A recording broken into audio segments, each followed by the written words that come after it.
लेके आइल बानी, रउआ सब सुनी जा और अपन आशीर्वाद दी जा। Music by Pritam Rai, mix by Rakesh Rasiya.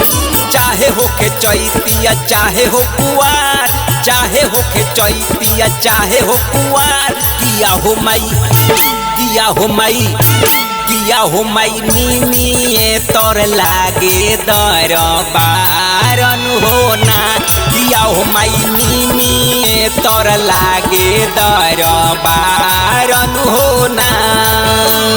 चाहे होके राजा चाहे हो भिखार, चाहे होके राजा चाहे हो भिखार, किया हो माई किया हो माई किया हो माई सब कर करी पूजा सविकारन होना, किया हो माई सब कर करी पूजा सविकारन होना।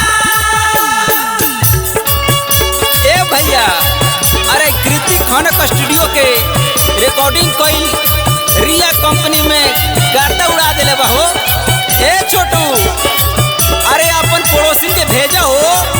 अरे यहाँ माई के दरबार लागल बा, ई दरबार में आशीर्वाद लेवे खातिर भेजो। नारायण जी के सौजन से ई गाना चल रहल बा।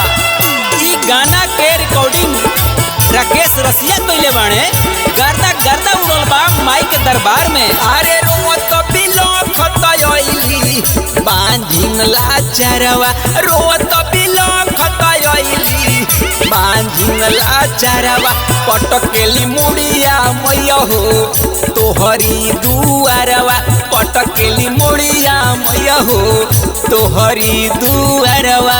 दई तो बालका मैया हो भाखतारी भारवा, दई तो बालकवा मैया हो भाखतारी भारवा, कि तोहरे पलागल माई हो हमरो आसरवा, तोहरे पलागल माई हो हमरो आसरवा।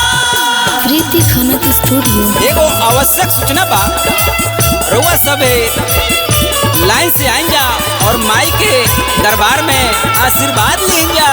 घर बर सुनर दिहलू सुन पाया चरवा, हो कि कहीं बालक बिनुना लागे सुना सुना संसारवा, हो कि कहीं बालक बिनुना लागे सुना सुना संसारवा, हो कि कहीं बालक बिनुना।